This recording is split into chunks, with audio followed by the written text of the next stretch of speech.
Hayallah al-Jami' dans cette conférence qui va porter sur les récentes ou la récente vague d'agressions sexuelles dans la communauté.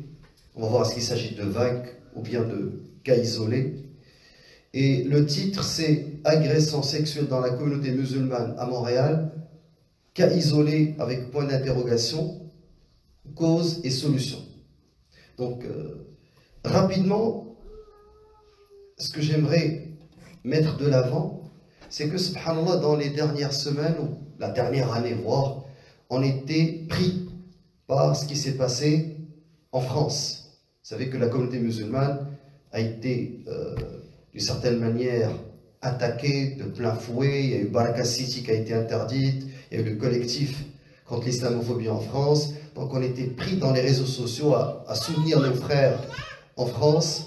Il y a eu aussi la pandémie qui nous a d'une certaine manière pris, parce que la communauté avait besoin de support, d'appui, les gens étaient épuisés psychologiquement, il y a eu beaucoup de conflits dans les couples, la plupart des imams étaient pris par ces chicanes de couples, des couples sur le bord du divorce. On était pris par la DPJ, on n'a pas entendu le rapport Laurent pour réagir, mais durant l'année dernière, plusieurs cas de familles musulmanes qui m'ont contacté.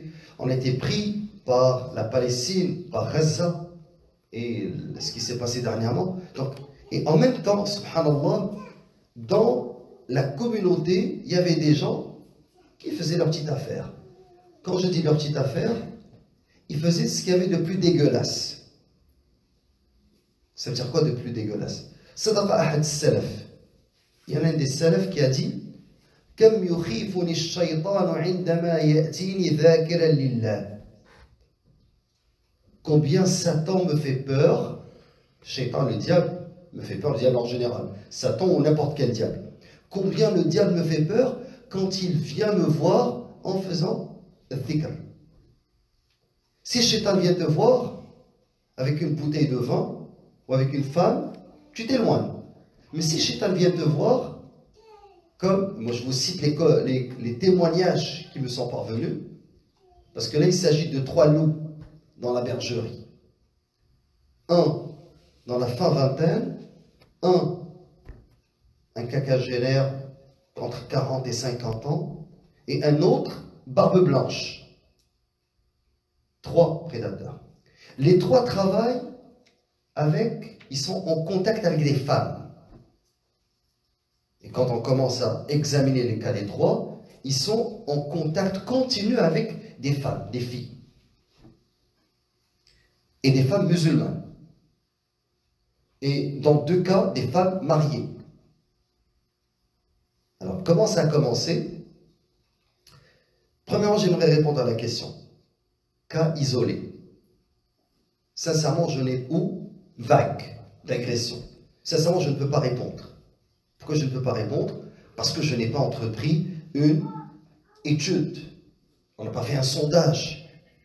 Tout ce qui m'est parvenu, c'est 3 cas de 3 prédateurs avec des témoignages qui corroborent d'une certaine manière et qui renforcent. Donc je ne peux pas aujourd'hui vous affirmer qu'il y a une vague d'agressions sexuelles dans la communauté musulmane. Ça serait vous mentir. Mais ce que je peux vous dire, c'est que il y a un homme qui est venu me voir avec des captures d'écran effectuées par sa femme, une femme mariée avec des enfants qui travaille dans un milieu islamique, halal en apparence, et le son directeur lui envoie un message, elle répond, et là, yukhabbibuha ala zawjiha, subhanallah. Laysa minna, ne fait pas partie de nous. Man khabbaba mra'atan, celui qui d'une certaine manière corrompt une femme par rapport à son mari pour se l'approprier par la suite. C'est-à-dire il incite à divorcer, et c'est ce que j'ai lu. Le monsieur avec barbe blanche, il dit à la femme que je te propose, si tu divorces, je suis prêt à te prendre. Mais je te prendrai comme femme dans le secret. Et là, un jour, Inch'Allah, on fera toute une halaqa pour expliquer que ce qu'on appelle al-zawaj al-urfi, le mariage traditionnel, existe en islam mais il y a deux variantes. Il y a une qui est permise et une qui est secrète, qui est de la fornication. Sans témoin, sans nanikaha illa biwali, sans wali, tuteur, rien du tout. Un homme et une femme dans une maison, ils disent on va se marier. Mais c'est pas un mariage, c'est de la fornication, ça. Et l'autre, même l'autre, moi j'ai des bémols. Pourquoi j'ai des bémols? Parce que dans le bon vieux temps, il y avait X et Y qui venaient de la ville Z, qui se mariaient, donc les tribus, les familles se connaissent. Aujourd'hui, on a Rodrigue converti, qui vient de la Colombie, qui se marie avec Nadia, qui vient du Pakistan, qui se marie à Montréal. Donc regardez, deux musulmans qui se marient à Montréal, mais il y a un nasl, si ce n'est pas consigné, s'il n'y a pas un acte de mariage, même si un imam avec deux témoins, rien ne garantit que leur progéniture sera d'une certaine manière conservée. Alors, je reviens à ce que je disais au début. Là, le mari m'approche, il me montre les échanges, il me dit, cet homme-là n'a pas sévi seulement contre sa femme, mais aussi contre d'autres femmes. Sauf que ces femmes-là n'osent pas témoigner. Pourquoi? Soit par peur de perdre leur emploi. Et là, on entre dans quelque chose de très important. C'est la question de l'autorité. Quand tu es en position d'autorité. Ou bien, il y a un autre élément qui empêche les femmes de parler, c'est la hchouma. Elles ont honte, c'est par pudeur, et surtout parce que ça va toucher à leur honneur et le qu'en dira-t-on dans la communauté. Comme les jeunes filles qui m'ont parlé du jeûne. Même chose. L'une d'entre elles m'a dit, j'ai plusieurs frères, et si mes frères l'apprennent, pour moi ma vie est finie, puis je veux me marier aussi, et je vais être salie. Donc, il faut que vous soyez conscients que nos sœurs, quand elles se font agresser, en plus de la peur de l'agresseur ou le fait qu'elle soit sous l'autorité de l'agresseur, si c'est lui le boss, le directeur, quelqu'un qui a un pouvoir économique, et le jeune en question leur disait qu'il travaille pour une agence fédérale. Ok? Et il leur affiche qu'il travaille pour une agence fédérale, que je ne vais pas nommer. Mais les filles qui ont été harcelées, agressées par ce gars-là, m'ont confirmé qu'il était invité dans des restaurants avec des hommes en costume cravate, qu'il avait des voitures, qui ne travaille pas, mais qu'il a toujours de l'argent.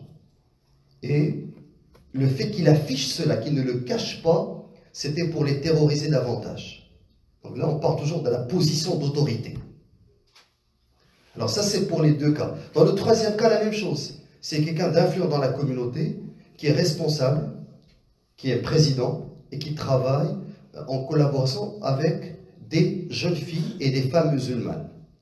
Et il y a pour lui une seule plainte en ce moment-là, il n'y en a pas plusieurs. Une seule qui m'est parvenue. Alors, je ne suis pas en train de jouer les justiciers, je ne suis pas en train de vouloir, d'une certaine manière, diffamer qui que ce soit. J'ai fait ce que faisait Rasoul alayhi salatu wassalam, ma balu aqwam. Le prophète alayhi salatu wassalam, quand on lui rapportait des faits graves, il disait ma balu aqwam. Pourquoi certains font telle chose? Et les gens se reconnaissent. Et quand les gens se reconnaissent, soit ils corrigent, soit ils s'auto-incriminent. Et commencent à appeler à droite et à gauche pour se disculper et font pire. Ils attaquent la victime et veulent la ternir davantage. Donc la réaction de Wama balu aqwam, pourquoi certains font telle chose? Quand tu le fais, c'est que tu jettes une pierre, un caillou dans la mare. Et tu vois comment les gens réagissent. Il y a certaines personnes qui disent Astaghfirullah et corrigent. Et se repentent. Maintenant, je ne parle pas de la suite des choses au niveau judiciaire, parce que je ne la contrôle pas. Si ces femmes-là décident d'aller porter plainte devant les autorités, ce n'est pas moi qui vais les empêcher. Vous comprendrez ça. Et est-ce qu'elles devraient le faire? Mais mettez-vous à la place de ces femmes. Dites-vous que cette sœur, c'est ta sœur. C'est ta fille. Ok? C'est ta femme. Parce que généralement, les gens, subhanallah, ne font pas preuve de compassion, d'empathie quand ils ne sont pas touchés personnellement. Il y a un frère qui m'a dit, ah mais il faut écouter les deux, peut-être que la personne a des preuves pour se dire ce qu'il peut. J'ai dit, mon ami, je vais te dire une chose, moi je ne suis pas un juge, moi je suis un soldat. Moi tout ce que je fais, j'arrête la personne. Et il va y avoir un juge qui va le juger. Donc je n'ai pas à écouter les deux parties, puis on n'est pas en train d'appliquer le hudud ici. Est-ce qu'on est en train d'appliquer des châtiments? Non, on n'applique pas de châtiments. Il y a des femmes qui disent « Wa islam, hein, au secours », qui demandent de l'aide. Alors, ce qu'il faudrait faire, c'est leur donner appui.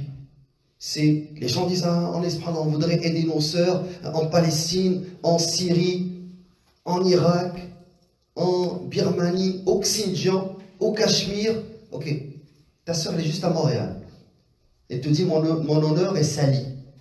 Là tu dis ah mais je vais étudier la chose, peut-être que tu mens.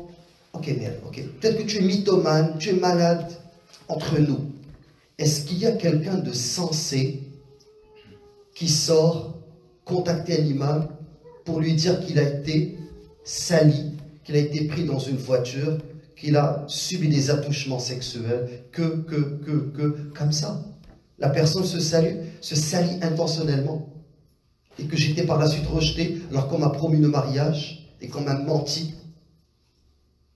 Parce que quand tu mens normalement, il faudrait qu'il y ait un intérêt, quelque chose qui te motive à mentir.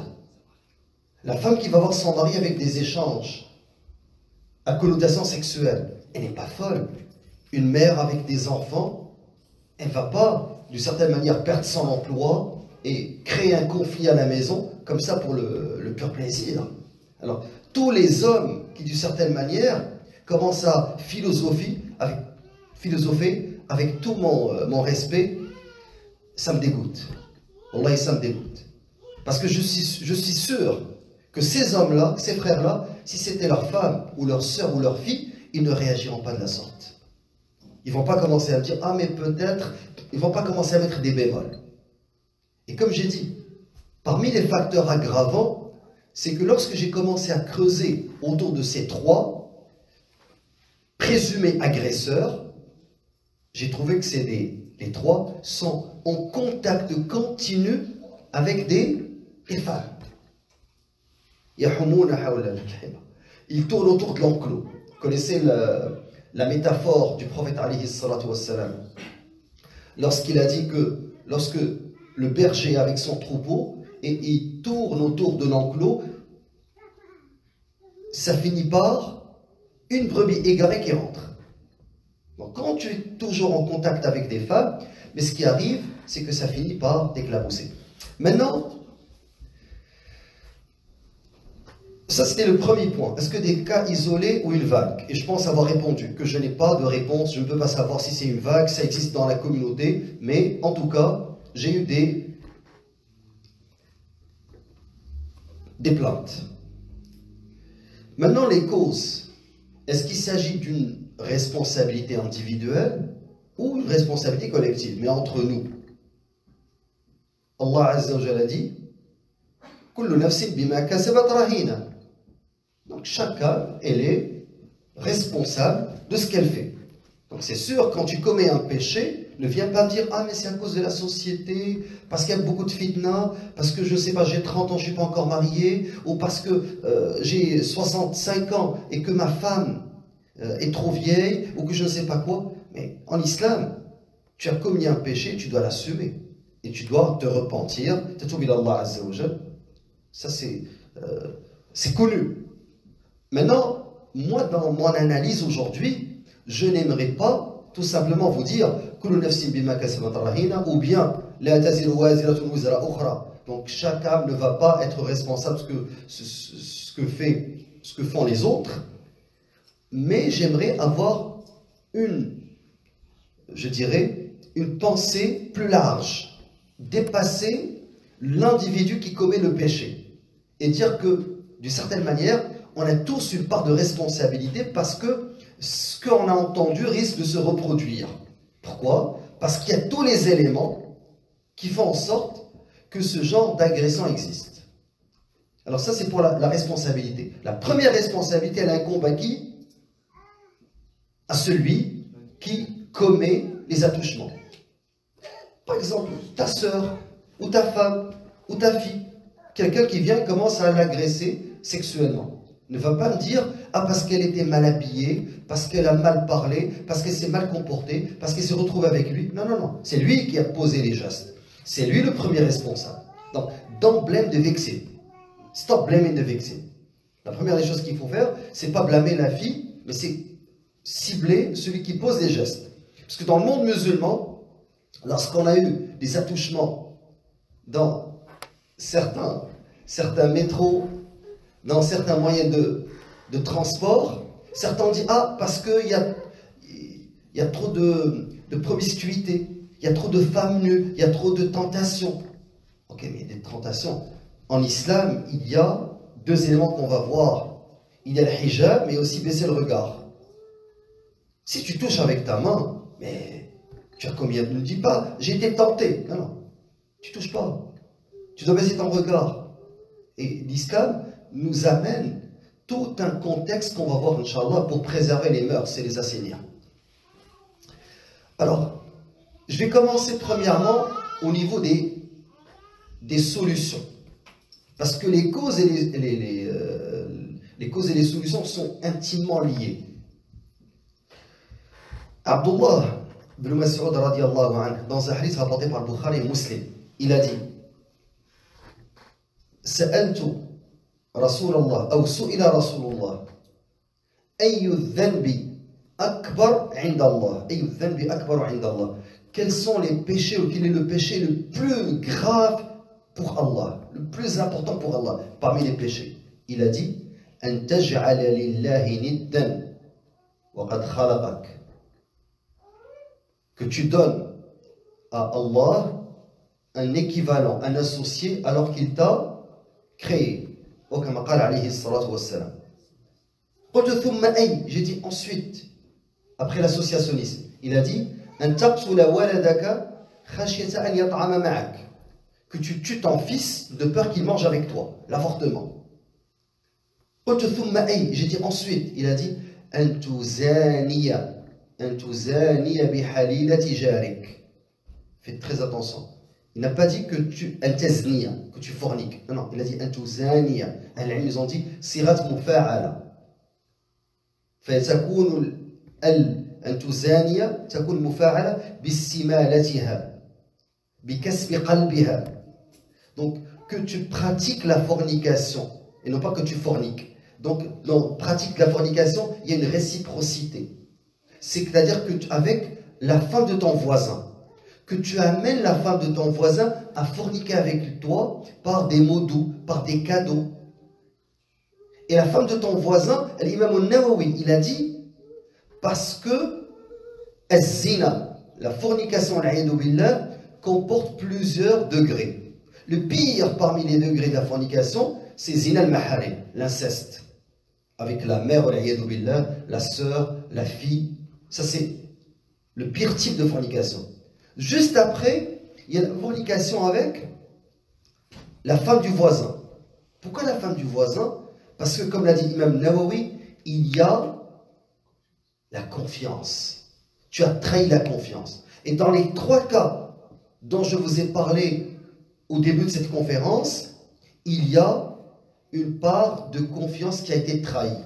Il y a des hommes qui ont envoyé leurs femmes travailler dans une institution islamique et leurs femmes ont été approchés par le directeur pour, il les a invités à divorcer et leur a proposé le mariage en cachette. Dans l'autre cas, c'est un jeune qui approche ces jeunes filles avec des cadeaux islamiques, des livres, des masahif des fois, des hijabs. C'est ce qu'elles m'ont transmis comme témoignage. Et c'est pas quelqu'un qui leur a promis ou qui les a invités à la fornication. Il les a invités au mariage ou à des discussions, ou bien il a demandé à une jeune de créer un groupe pour encadrer les jeunes filles qui vivent des situations de crise, de stress ou des problèmes familiaux. Il a dit, j'aimerais les aider, les encadrer. Alors, bien sûr, moi j'ai, d'une certaine manière, je n'ai pas joué les justiciers, je suis allé voir et j'ai trouvé, subhanallah, des échanges entre ce jeune, en même temps où est-ce que ces jeunes filles m'ont transmis cette information, et certains imams de la communauté à qui ils disaient être en contact avec des filles qui souffraient de problèmes psychologiques. Alors, aussi dans le cas du jeune, il a approché ces filles-là avec la confiance. Il a gagné leur cœur. Une parmi elles m'a dit qu'elle a été invitée à rencontrer d'autres filles qui avaient des problèmes psychologiques. Invitée chez lui à la maison. Quand elle est rentrée, elle n'a trouvé personne. Elle a dit, où sont les autres femmes? On est dans un groupe. Ah, elle a dit, la première s'est absentée, la deuxième, elle est en retard, on l'attend, la troisième, je ne sais pas ce qui s'est passé. Et la jeune fille, elle m'a dit, c'est la première fois que je me retrouve avec un homme dans une maison. Et j'ai commencé à paniquer. Ensuite, il y a eu les attouchements. Là, elle s'est levée. Elle a dit, j'aimerais quitter. Il a commencé à la toucher. Elle a dit, non, ne me touche pas. J'aimerais quitter cette maison. Elle a eu le courage. C'est une jeune qui était en âge au cégep. La première, elle avait 17 ans. Et les attouchements ont lieu alors qu'elle avait 18 ans. La troisième, et elle était un jour aussi au cégep. Et le jeune est parti la chercher dans sa voiture. Et une fois qu'elle est montée, il a commencé à lui proposer des choses. Elle a dit non, tu me ramènes au cégep, j'aimerais pas rester avec toi, je ne me sens pas à l'aise. Elle a eu le courage de dire non. Donc c'est toujours la question de la confiance. Et certains vont dire, mais parmi ces jeunes filles, elles voulaient se marier. Et ça, wallah, il y a une chose que je trouve dégueulasse chez plusieurs musulmans. Illa man rahima rabbi. Et je trouve ça, subhanallah, vraiment bas, vil. Ils savent que la musulmane, l'algérienne, la marocaine, la tunisienne, la pakistanaise, la somalienne, en général, elles rêvent un jour de trouver le prince charmant, de se marier, de fonder une famille. Alors lui, il sait ça. Alors qu'est-ce qu'il fait? Il se manifeste comme ce prince charmant, quelqu'un qui veut se marier. Une fois qu'il gagne son cœur, au lieu d'aller cogner chez son père ou envoyer sa mère pour se marier, il assouvit ses désirs sexuels, puis il commence à dire à ses amis, et regardez, elle m'écrit, elle me suit partout. Je méprise ce type d'individu. Wallahi, je les méprise. Et ces filles-là, ce n'est pas des filles qui vont en boîte. Ce n'est pas des filles qui vont... c'est pas quand je dis des filles qui sont en boîte que je suis en train de rabaisser qui que ce soit.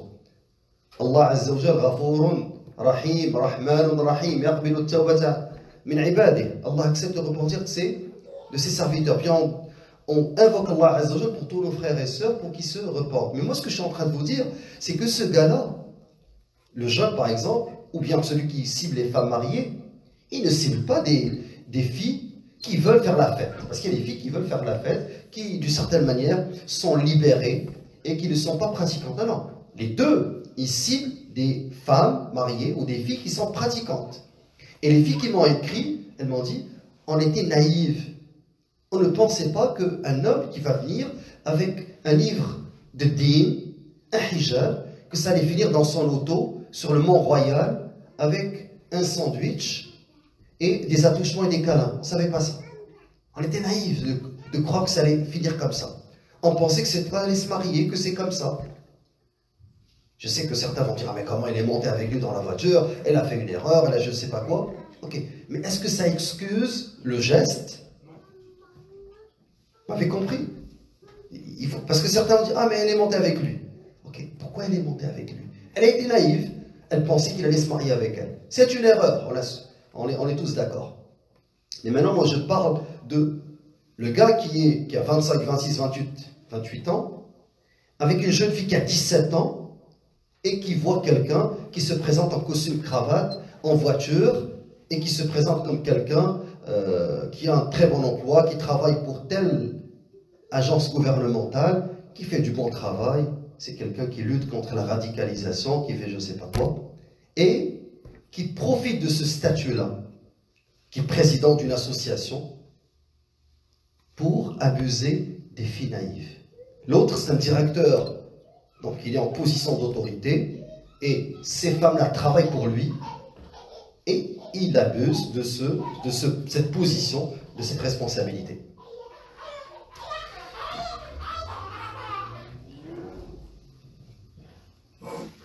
Donc ça, c'était le point de la question de la solution. On va commencer, quelles sont les solutions? Maintenant, ce que j'aimerais que vous compreniez, c'est que l'islam, contrairement à ce qu'on vous dit, n'a pas résumé la question de la fornication au châtiment corporel. L'approche islamique n'est pas une approche répressive. Parce que certains disent, en islam, fornication égale coup de fouet ou lapidation. Ça finit là. Ça, c'est une caricature. Oui, il y a les châtiments corporels en islam. C'est sûr que le musulman croit dans l'approche qui est islamique. Mais l'approche islamique ne se limite pas aux châtiments corporels qui font partie de cette approche.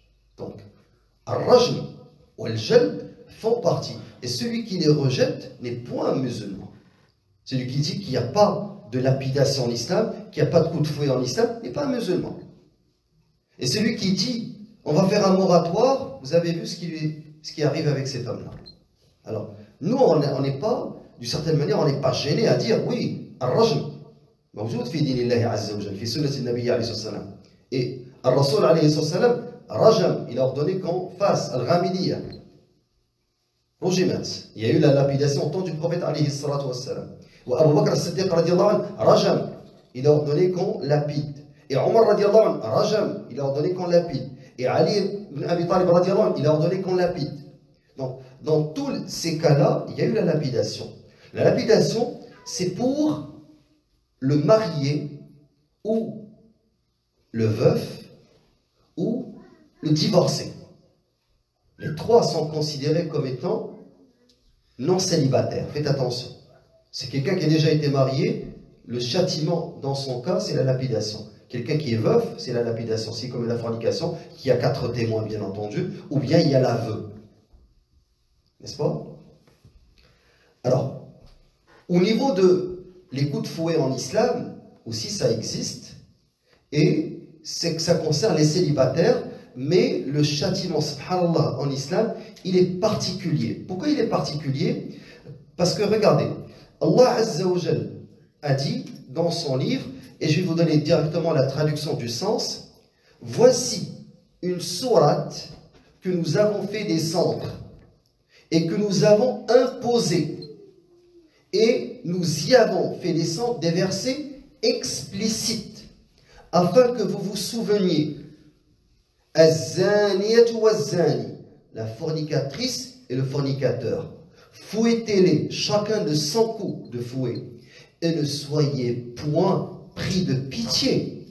Et ne soyez point pris de pitié pour eux dans l'exécution de la loi d'Allah.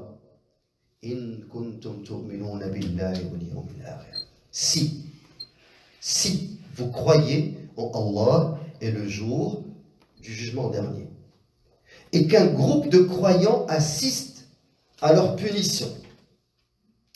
Subhanallah, regardez, Ibn al-Qayyim rahimahullah, il a dit, étant donné la gravité de la fornication, Ibn al-Qayyim il a dit, il y a 2 péchés qui éloigne le cœur du Seigneur de l'univers. La fornication et l'homosexualité. Il a dit, ces 2 péchés, le cœur de l'abd est éloigné d'Allah Azza wa Jal. Il a dit, quand la fornication apparaît, c'est un signe de la fin des temps. Quand la fornication apparaît, quand on commence à en parler, qu'elle se propage dans une société, dans une communauté, ça veut dire que le monde est corrompu. Et il a dit, dans tous les châtiments, même pour le meurtre, il n'y a pas pire que le châtiment de l'homosexualité ou de la fornication. Alors, qu'est-ce qu'il a dit Ibn al-Qayyim? Il a dit, le transcendant distingue la peine réservée aux fornicateurs par 3 caractéristiques. Écoutez-moi bien. La première, c'est la pire manière d'exécuter ce châtiment. Quand la peine est atténuée, c'est-à-dire qu'elle n'est pas, c'est pas la lapidation, elle touche à la fois le corps et le cœur. Comment le corps et le cœur? C'est que le corps, c'est 100 coups de fouet. Le cœur, c'est l'exil, 1 an. Donc ça touche les 2. La personne doit être exilée. Quand elle n'est pas atténuée, c'est-à-dire quand c'est un marié ou un veuf ou une veuve, c'est parce que ça touche aux deux, ou un divorcé, dans ce cas-là, l'exécution de la peine de mort, elle se fait à petit feu. La personne est tuée graduellement, avec des pierres. C'est-à-dire qu'il y a une souffrance dans l'exécution. Et ça, on ne le retrouve nulle part en islam. Bien sûr, on le retrouve dans Had al-Hiraba. Vous avez tous entendu le meurtre sordide qui a eu lieu à Asfi au Maroc. Un jeune, sa sœur a été violée par quelqu'un quand elle était jeune, elle avait 16 ans. Et le gars a commencé à continuer à chaque fois à l'intimider. Et finalement, il lui a envoyé la photo de sa sœur, d'après ce qu'on a dit, dénudée sur Facebook devant tout le quartier. Lui, il a pris un sabre. Lui et son ami, puis ils ont attaqué ce gars-là. Ce gars-là, avec ses amis, se sont défendus. Et le frère de la sœur qui a été violée a eu les 2 mains coupées, a eu les tripes sorties, a été égorgé et le corps a été mutilé. Et tout le royaume a sympathisé avec le jeune qui a voulu défendre l'honneur de sa sœur. Et subhanallah, je suis allé lire les commentaires, même ceux qui ne sont pas pratiquants, même les femmes qui ne portent pas le hijab, d'une certaine manière, ont sympathisé avec le jeune qui a été tué de la sorte. Alors, ce que j'étais en train de dire, c'est que dans l'exécution de la peine, il y a, et ça, pourquoi j'ai donné cet exemple-là? Parce que normalement, celui qui fait ça, qui prend une femme et qui la viole avec une arme, et qui sort dans la rue pour intercepter les gens, hadduhu haddu al-hirab. C'est quoi le hadd al-hirab, le châtiment? C'est couper une main et un pied et crucifier la personne jusqu'à la mort. Imaginez si ça a été appliqué dans les pays où maintenant la jeune fille ne peut plus marcher dans la rue. Si on parle du Maroc comme exemple, il y a une anarchie dans certaines régions, dans certaines villes, où les gens ne sont plus en sécurité, puis la police n'arrive pas à sécuriser les gens. Mais si Shar'Allah Azza wa Jalla, la loi d'Allah, et moi, vous savez, moi je ne suis pas gêné pour répéter que la solution, c'est l'application de la loi d'Allah Azza wa Jalla. Et la loi de la Sharia d'Allah Azza wa Jalla, c'est pas seulement les châtiments, on va le voir, mais les châtiments en font partie. La deuxième consiste à interdire à ses serviteurs de faire preuve de clémence quand ils appliquent les prescriptions au point de... Donc, Ibn al-Qayyim, il a dit Allah Azza wa Jal est clément, Rahmanun Rahim, miséricordieux, le tout miséricordieux. Vous ne serez pas, nous ne serons pas plus miséricordieux qu'Allah Azza wa Jal. Quand tu dis, là, Wallahi, moi, d'une certaine manière, j'éprouve de la clémence, est-ce que tu es meilleur qu'Allah? Donc, il a dit dans le Qayyim, le deuxième point, Allah nous interdit d'avoir de la clémence dans l'application du châtiment. Tu peux éprouver de la clémence envers cette personne, mais dans l'application, tu ne dois pas être clément. Et le troisième point, il a ordonné que la peine soit appliquée avec un groupe de témoins qui assistent. Elle ne doit pas se dérouler en cachette. Parce que certaines personnes disent, oui, pourquoi afficher la peine? On peut la faire en cachette. Non, non. Allah Azza wa Jal, il a dit, il faudrait qu'un groupe de croyants assiste à l'exécution de la peine. Alors ça, c'est 3 caractéristiques de la fornication, et ça fait partie des solutions. J'ai commencé par ça. Pas pour dire que c'est la solution ultime, mais ça fait partie. Si les gens savent que le fait de commettre ce péché-là, voici ce que tu cours. Si tu commets la fornication, quand on parle de la fornication, on parle d'un rapport complet. C'est pas seulement des agressions, des attouchements, bien entendu, on parle de ça. Mais faites attention, il y a des hadiths du prophète alayhi salatu wassalam, dans lesquels il a dit « Kutiba ala ibni Adam hadduhu min az-zina » Donc ça a été écrit sur tout être humain, sa part de fornication. Et dans ce hadith, le prophète alayhi salatu wassalam, il a dit « Wal aynan zinahuma an-nazar » Et les yeux, leur fornication, c'est le regard. Et là, il a montré que les yeux commettent la fornication. Les oreilles commettent la fornication. Si elles entendent, par exemple, al-ghina, les chansons, la musique. Et comme l'a dit Ibn Mas'ud, baridou zina. Al-ghina, baridou zina. Donc, les chansons, al-barid, c'est comme la voie express pour aller vers la fornication. Al-lisan, Allah Azza wa Jal, فلا تخدعن بالقول فيطمع الذي في قلبه مرض. Donc quand la femme parle, elle ne doit pas parler d'une manière qui incite au péché, au désir. Donc elle doit parler, même l'homme doit parler d'eux, doit parler d'une manière, il y a parlé puis il y a dragué. Et je pense que tout le monde, ici au Québec, ils ne disent pas draguer, ils disent cruiser. C'est ça, n'est-ce pas? Juste pour que les Québécois nous comprennent aussi, les gens qui sont nés ici. Donc il y a une manière de parler qui est droite, et une manière de parler où est-ce que la personne ne parle pas mais drague.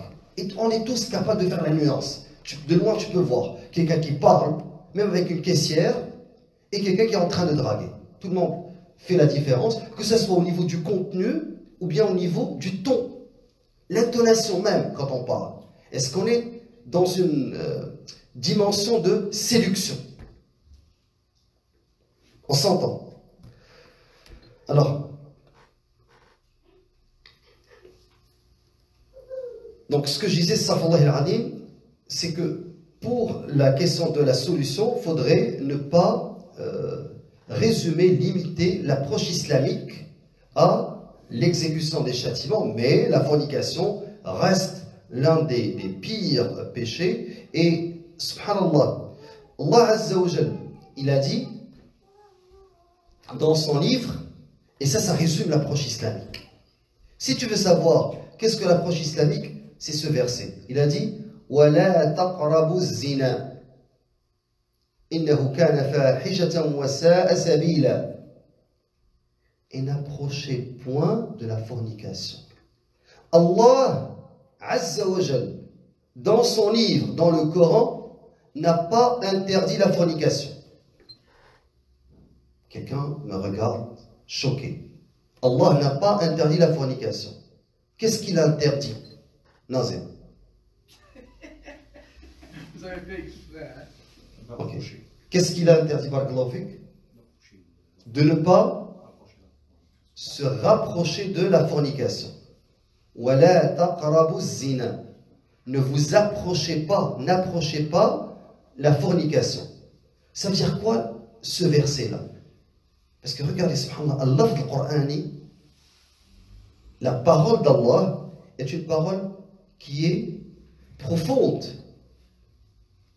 Et n'approchez point de la fornication. Ça veut dire que la mixité est haram. Ça veut dire que khalwa, le fait de s'isoler avec une femme en tête à tête, est haram. Ça veut dire que le musafaha, le fait de toucher, est haram. Ça veut dire que les paroles mielleuses, douces, sont haram. Ça veut dire que le fait de courtiser est haram. C'est pas seulement la mixité est haram. Il y a un ensemble. Le fait de regarder, de ne pas baisser le regard est haram. Le fait de sortir sans couvrir sa aura, il y a une aura de l'homme et une aura de la femme. Parce que certains disent, ah mais c'est seulement les femmes qui doivent se couvrir. Non, non, même les hommes doivent se couvrir. Les hommes aussi ont leur aura. Les hommes et les femmes doivent baisser le regard. Donc l'approche islamique, elle est complète. L'approche islamique, c'est, Al-Rasul il a dit, Ya ma'ashara al-shabab, man istata'a minkum al-ba'a falyatazawwaj. Ô vous les jeunes, celui qui possède les moyens qui se marie. Ok. Omar ibn al-Khattab, il a vu un jeune en âge de se marier qui n'est pas marié. Il lui a dit, pourquoi tu ne te maries pas? Qu'est-ce qui t'a? Et il l'a secoué. Qu'est-ce qui t'a empêché de te marier? Soit tu es impuissant, soit tu n'es pas quelqu'un de droit. Donc, quand tu vois quelqu'un qui est âgé et qui ne se marie pas, bien sûr, là on parle au temps de Omar radiallahu anhu, où est-ce que le mariage était facile. Aujourd'hui, on s'entend très bien que le mariage est devenu très difficile et que as-zina wal iyadu billah est devenu facile. Alors, au temps de Omar radiyallahu anhu, c'était difficile d'avoir la fornication. Aujourd'hui, c'est très facile d'avoir la fornication. Mais c'est difficile de se marier. Et c'est pour cela que je vous dis que ces personnes-là, s'ils étaient aussi pourris qu'ils le sont, ils peuvent avoir une escorte avec un simple coup de fil. Et ils assumeront devant Allah Azza wa Jalla. Mais eux, ils ne sont pas allés voir des escortes. Ils ne sont pas allés voir des prostituées. Eux, ils sont allés voir des filles pures, des jeunes filles mineures ou des femmes mariées pour les corrompre. Je ne sais pas si vous comprenez ce point. Personne n'est parfait. Il y a des gens qui tombent dans le péché. Sauf que, ici, ce qui me choque, c'est que l'un d'eux est parti voir des jeunes filles, et j'ai plusieurs témoignages, j'ai parlé avec 3, il y a une 4e qui est en train de me contacter. Et subhanallah, il y a 2 autres qui sont manifestés pour quelqu'un d'autre, mais je n'ai pas voulu la lancer, parce que j'attends les preuves, de voir les échanges et tout. Et je ne veux pas jouer les justiciers, parce que, comme je vous ai dit, on est en train de travailler sur l'islamophobie, sur la DPJ, sur plusieurs dossiers. Et celui-là est venu par la force des choses. Ici, subhanallah, on a vu que l'abus de confiance est très problématique. Donc, quand ils ont parlé de la fornication, regarde ce qu'ils ont dit, subhanallah. Ils ont dit, la fornication rassemble tous les maux. Da'ful iman, la foi qui baisse. L'absence de piété. La perte de l'honneur. Cette personne-là perd son honneur. Parce que si tu as quelqu'un qui a de l'honneur, mais tu vas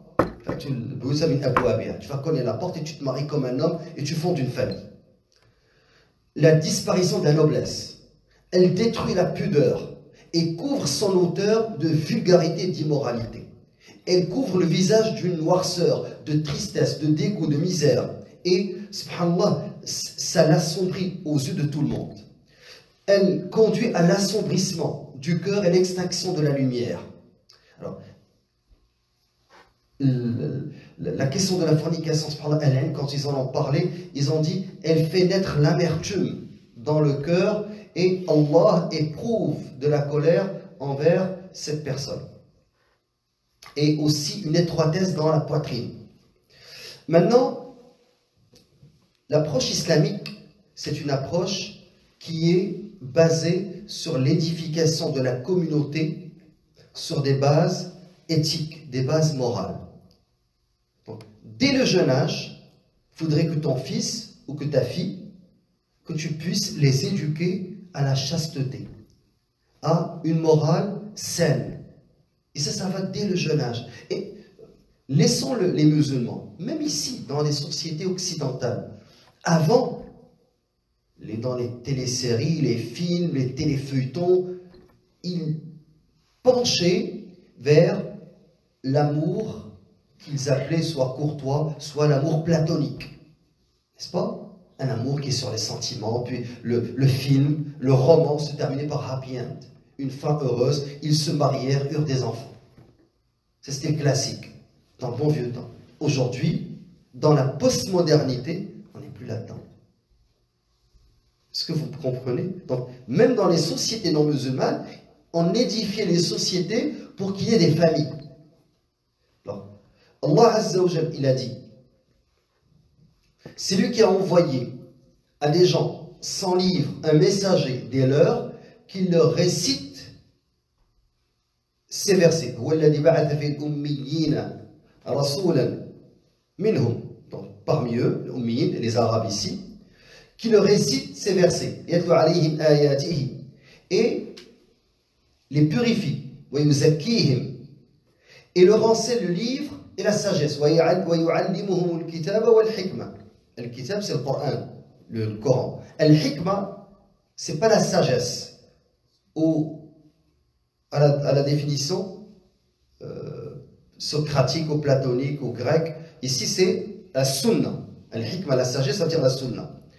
Bien qu'ils étaient auparavant dans un égarement évident. Donc, dans ce verset, yuzakkihim, qui les purifie.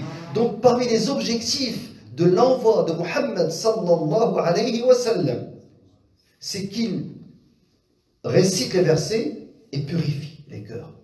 Ensuite, il leur enseigne le livre et la sagesse. Donc avant l'ilm, regardez, c'est très important de méditer ce verset-là. Le prophète alayhi salam, il leur récite le Coran. Donc dès que tu entends le Coran, subhanallah, qu'est-ce qu'il y a juste après? Yuzakkihim, il purifie leur cœur. C'est ce qu'il y a. Ensuite, il le récite. Il leur enseigne le livre et la sagesse et la sunna. Donc avant de remplir les mémoires, il y a la purification des cœurs. Et dites-vous, regardez, la chose la plus importante qui existe, comme l'a dit Ibn al-Jawzi dans Sayyid al-Khatir, Ibn al-Qayyim aussi, il a dit At-tariqu ila Allah. La voie vers Allah Azza wa Jal ne se fait pas sur les pieds. Elle se fait à travers les cœurs. Et Allah a dit Yawma la yanfa'u malun wa la banoun. Le jour ne sera utile ni tes biens ni tes enfants. Yawma la yanfa'u malun wa la banoun illa man ata Allah biqalbin salim. Ce jour-là, où ne sera utile ni les biens ni tes enfants, ni les enfants, excepté celui qui viendra avec un cœur saint.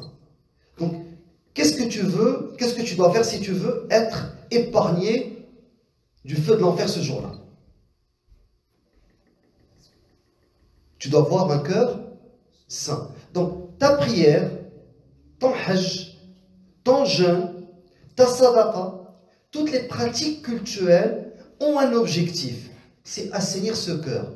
Comme c'est le jour où tu seras sur le lit de la mort, ce cœur qui est saint va prononcer une parole qui est sainte. Et tu vas aller au paradis. Et dites-vous les frères, j'aimerais que vous réveilliez, il y a un lien entre la langue et le cœur. Si ton cœur est bon et saint, ta langue sera sainte. Quelqu'un qui a un cœur qui est bon, il ne va pas prononcer des mots vulgaires. Il ne va pas médire. Il ne va pas diffamer. Il ne va pas insulter. Il ne sera pas vulgaire si son cœur est saint. Et alhamdulillahi rabbil alamin, Allah nous a donné, subhanallah, une solution. Maintenant, quelqu'un, son cœur n'est pas saint. Est-ce qu'il peut ouvrir sa poitrine, sortir son cœur? Allah sallallahu alayhi wa sallam, à 2 reprises, son cœur a été lavé par Jibril alayhi salam. Est-ce que nous, on peut faire une opération, sortir nos cœurs et les laver? On ne peut pas faire ça. Mais il y a un moyen d'assainir le cœur. Qui peut le dire rapidement? Al-dhikr. Et là, subhanallah, c'est une dimension très importante en islam. C'est qu'il y a un lien entre le cœur et la langue. Si le cœur est pourri, la langue devient pourrie. Mais, subhanallah, walhamdulillah, wa la ilaha illallah, wallahu akbar. Subhanallah, walhamdulillah, wa la ilaha illallah, wallahu akbar. Si tu commences à faire dhikr, à réciter le Coran avec ta langue, avec le temps, la langue assainit, purifie le cœur. Et l'approche islamique au niveau de la prévention de la fornication, et c'est là où je m'en viens. L'approche islamique, elle est basée avant tout sur la prévention. Donc, et c'est pas seulement en interdisant la mixité, en interdisant al-khalwa, le fait de s'isoler avec une femme, en interdisant la musique, en interdisant le musafaha, c'est pas seulement en interdisant, non, non, non. C'est en incitant au mariage. Ya ma'ashara al-shabab, man istata'a minkum al-ba'a, ou les jeunes, ceux qui ont la capacité, qui se marient. Fankihu ma taba lakum min an-nisa' matna wa thulatha wa ruba'. Mariez-vous de ce qui vous plaît parmi les femmes. 2, il a commencé par 2, 3, 4. L'ayah. Donc Allah dans le Coran aussi incite au mariage. Al-Sunnah incite au mariage. Et éduquer sur la chasteté, éduquer sur la bonne morale. Donc ça fait partie de cette éducation.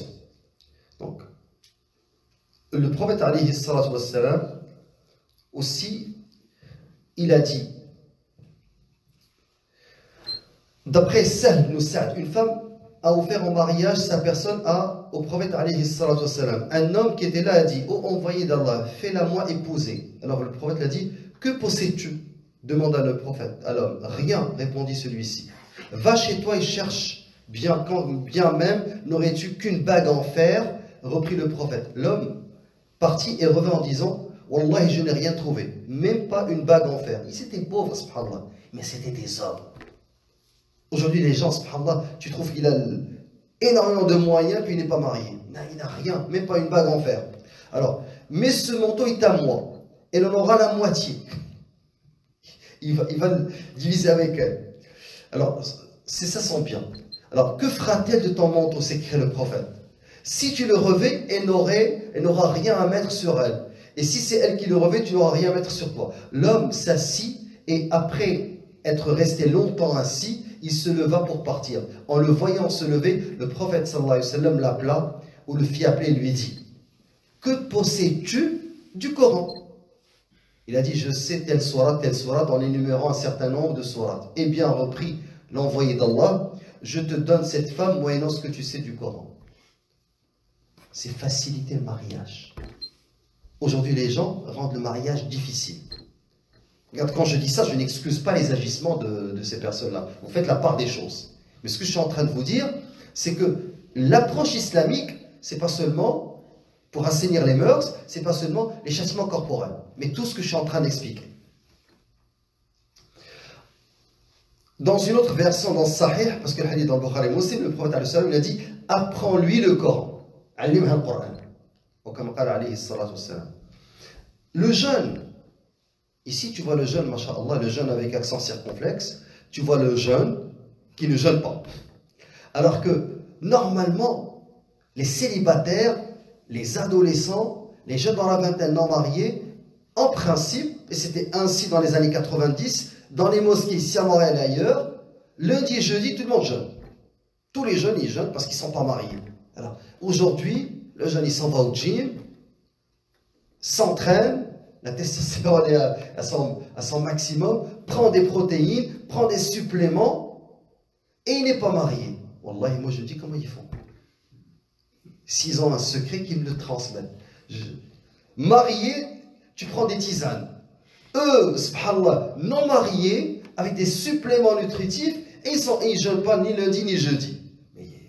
Et en plus, certains, tu le vois sur Instagram, il parle avec toutes les filles de la planète. Comment il fait? Il doit nous enseigner comment il se contrôle. On aimerait savoir. Parce que nous, les hommes mariés, on veut savoir comment ils font. Vous me comprenez? Donc, Rasul lui a dit: Ya ma'shar al-shabab, man istata'a minkum al-ba'a falyatazawwaj. Ô jeunes gens, celui d'entre vous qui est capable de se marier, qu'il se marie.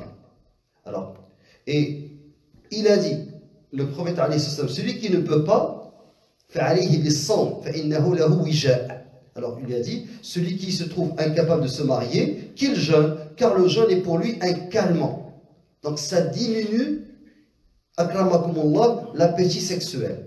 C'est ce qu'a dit le prophète alayhi salatu wassalam, wija'. Donc celui qui ne peut pas, pour des raisons financières, bien sûr ici, parce qu'il a la capacité, qu'il jeûne. Al-Khalwa. Le prophète alayhi salatu wassalam, il a dit: La yakhluwanna rajulun bimra'atin illa bidhi mahram. Ou comme qala alayhi salatu wassalam. Qu'un homme ne se retrouve pas en tête à tête avec une femme, à moins qu'il y ait avec elle mahram, son frère, son père, okay, son fils. Il ne peut pas rester en tête à tête. Et là, j'aimerais attirer votre attention. Plusieurs de ces filles qui ont été approchées par le jeune, ou bien qui ont été contactées par le directeur de l'institution islamique, la khalwa ne s'est pas au début déroulée derrière une porte close, mais s'est déroulée dans les réseaux sociaux. Donc, en chattant sur Instagram ou sur Messenger ou d'autres moyens de communication. Certains vont dire: mais est-ce que ça c'est une khalwa? Ils ne sont pas en contact. Ils ne sont pas en contact corporel. Mais les deux sont en khalwa, ils sont en train de se parler. Comme s'ils se parlaient au téléphone. Ils se chattent, ils écrivent. Et rapidement, et des fois il y a aussi la vidéoconférence. Donc ils se voient, ils se parlent. Donc ça c'est une khalwa. Et il faudrait sensibiliser nos jeunes quant à l'utilisation des Les réseaux sociaux. Parce que ça se passe, ça a commencé avec les réseaux sociaux. Et pourquoi le prophète alayhi salatu wassalam, il a dit, il ne faudrait pas qu'il y ait de khalwa. Dans un autre hadith, il a dit, chaque fois qu'un homme et une femme se retrouvent seuls, Satan devient leur troisième compagnon. L'imam al-Munawi, dans l'explication de ce hadith, il a dit, Satan devient leur troisième compagnon parce que qu'est-ce qu'il fait? Il leur embellit l'acte. Il fait en sorte de les rapprocher. Quand ils sont les deux, alors c'est là où est-ce qu'ils travaillent. Et Shaitan, huwa waswas khannas. Alladhi yuwaswisu fi sudurin nas. Waswas, donc son pouvoir, c'est al-waswasa. Il est en train de parler. Ah, tu la trouves belle, tu as vu comment elle parle? Non, la manière avec laquelle elle parle, et elle a envie de toi, c'est comme ça que ça marche. Et il a dit, khannas, il a dhukir Allah, khanas. Donc dès que tu cites le nom d'Allah, il s'enfuit. Ça c'est shayatin al-jinn. Les diables des djinns, les shaitans, les satans des djinns. Mais les démons des djinns. Mais les démons parmi les hommes, comme j'ai dit au début, il peut utiliser Al-Qur'an, comme la jeune fille qui m'a parlé, elle m'a dit la première fois, il m'a dit j'aimerais te rencontrer le jour de ton anniversaire pour t'offrir des livres islamiques. Ça a commencé par livre islamique, ça finit au Mont-Royal, dans une voiture. Alors, ça c'est à propos de Khalwa. Et parmi les solutions, on a évoqué notamment l'interdiction de la mixité. Et je vous ai dit que parmi les places les plus aimées, ahabbul biqa'a ila Allah al-masajid wa abghadul biqa'a ila Allah al-aswaq. Hadith authentique. Les endroits les plus aimés pour Allah, ce sont les mosquées. Les endroits les plus détestés pour Allah, ce sont les souks, les marchés. Parce que dans le marché, il y a une logique commerciale. Le plus important, c'est money, faire l'argent. C'est ça le souk, le marché. Donc l'offre et la demande, tout est régi par l'argent, par le profit.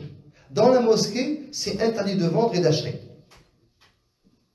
N'est-ce pas? Donc la logique ici, c'est comment se rapprocher d'Allah Azza wa Jalla. Comment sauver son âme de l'enfer? Comment aller au paradis?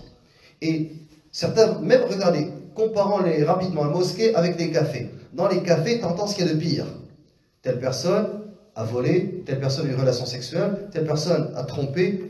Ici, tu entends telle personne s'est sacrifiée. Il y a eu le martyr, telle personne a donné son argent, telle personne a fait qiyam al-layl, telle personne jeûne les lundis et jeudis. Donc tu entends des choses, tu entends des modèles, des prophètes, des compagnons qui rehaussent ta foi. Dans les mosquées, où est-ce que les cœurs sont purs? Comment le prophète alayhi salatu wassalam, il disposait les hommes et les femmes?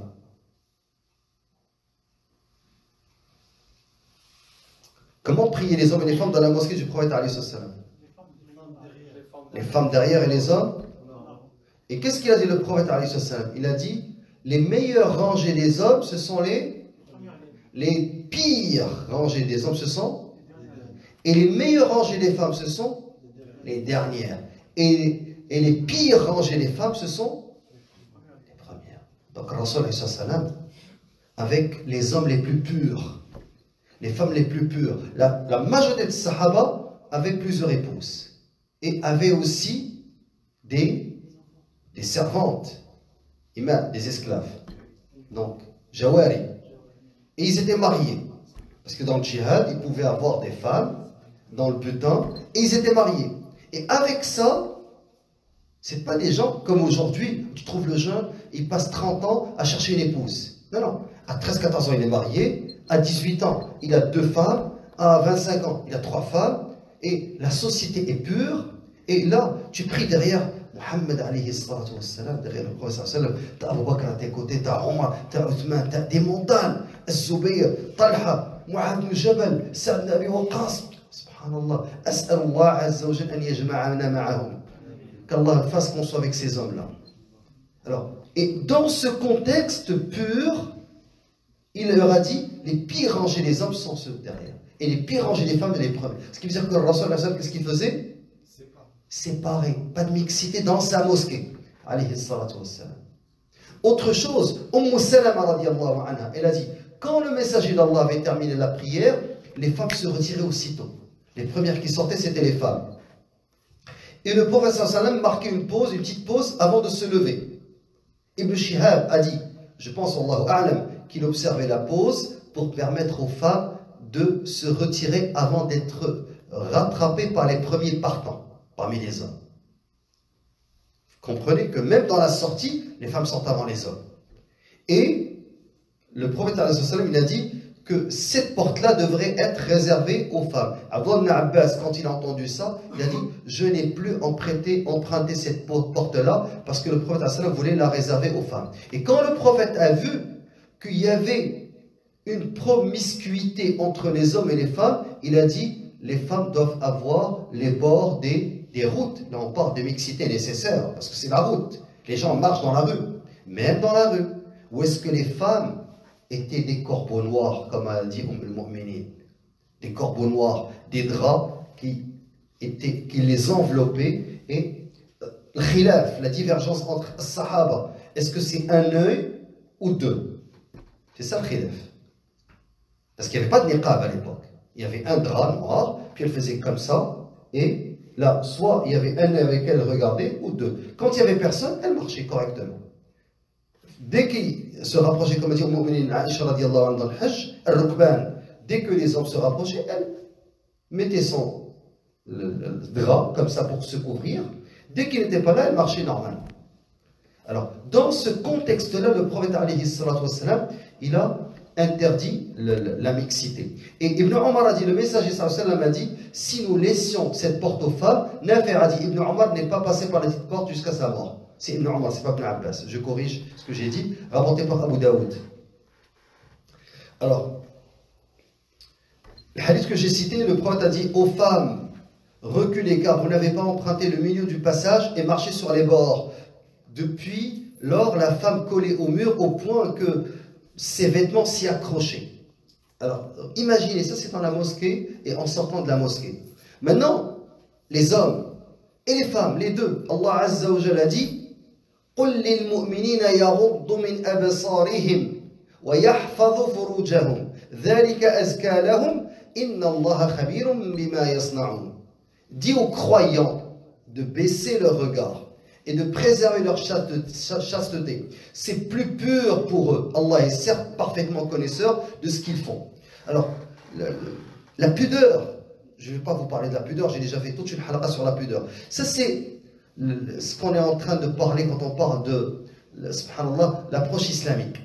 Puis, j'avais d'autres éléments à citer dans cette approche islamique que je vais rapidement vous résumer. Donc, comment assainir les mœurs? 1. Comprendre la gravité de la fornication, qu'elle est loin d'Allah Azza wa Jalla. Savoir que son châtiment est exemplaire. Ensuite, savoir que l'islam a des moyens de prévention de la fornication. Le premier, c'est l'interdiction de la khalwa. Le deuxième, de la mixité. Troisièmement, baisser le regard. Quatrièmement, c'est al-hijab. Et le hijab, c'est pas un petit foulard avec un pantalon moulant. Al-hijab, c'est ce qui yahjoub, ce qui voile le regard. C'est-à-dire que tu ne puisses plus distinguer les formes de la femme. C'est ça le hijab. Il doit être ample, ne doit pas être zina fi dhati, pas être beau. Donc il doit couvrir, ne rien montrer de la femme. Ensuite, après baisser le regard et le hijab, la prescription et l'incitation au mariage et la facilitation du mariage. L'édification de la communauté sur la pudeur. L'éducation de l'enfant depuis son enfant sur la chasteté.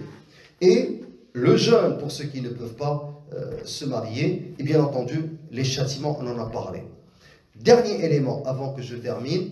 Subhanallah, et cet élément, il est très important parce que le prophète alayhi salatu wassalam, il a dit 3.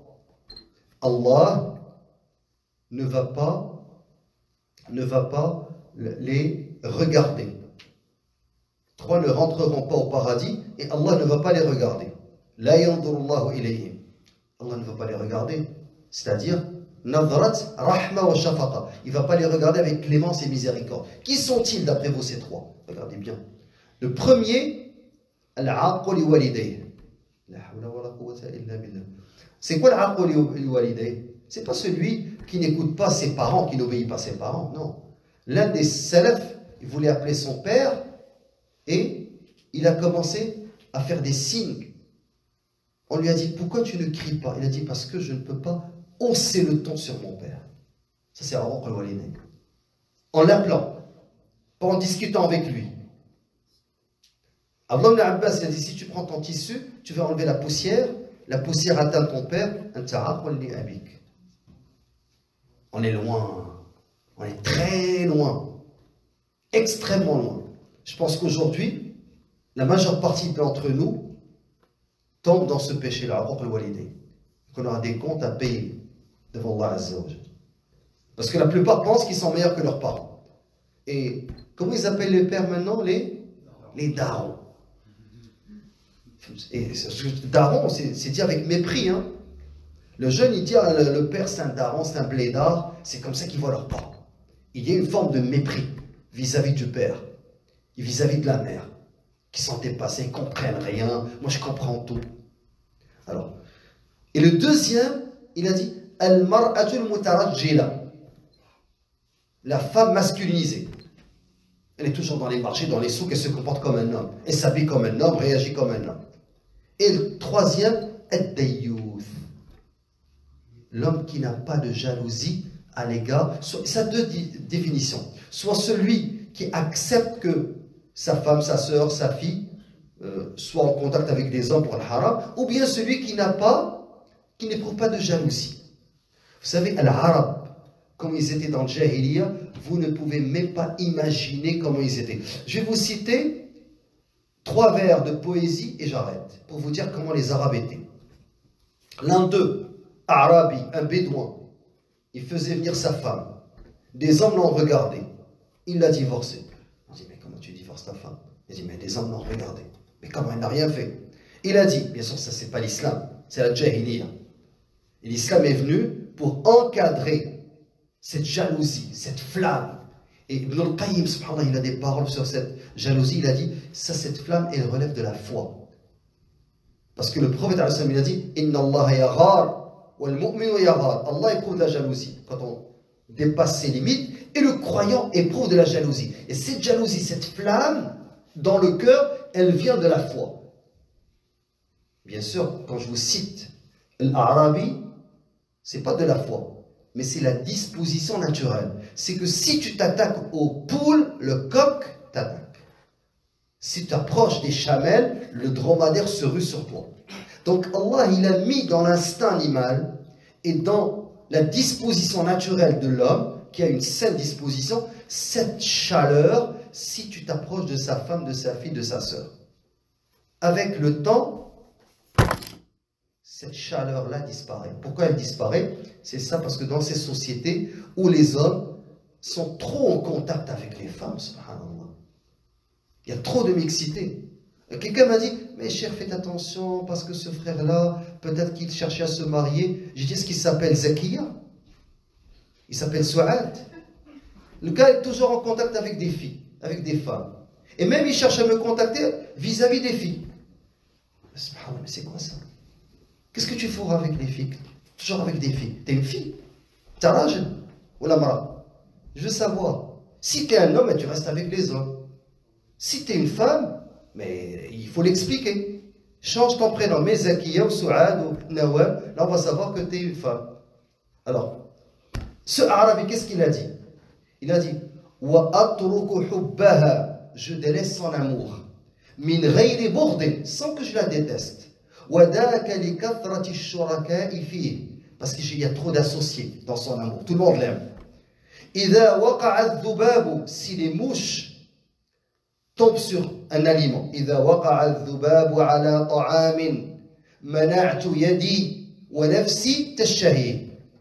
si les mouches tombent sur un aliment, j'interdis à ma main de toucher cet aliment, même si mon âme en a envie. Et les lions évitent. Les lions évitent d'aller s'abreuver dans une eau. Les lions ne vont pas s'abreuvoir dans une eau si les chiens viennent y boire.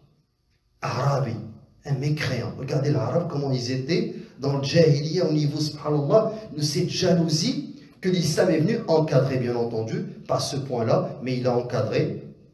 Et je voulais me réaliser ça, vous connaissez le hadith. Inch'Allah, on a terminé, il va y avoir les échanges qu'on ne va pas diffuser. Subhanakallah wa bihamdik. Ashhadu an la ilaha illa ant, astaghfiruka wa atubu ilayk.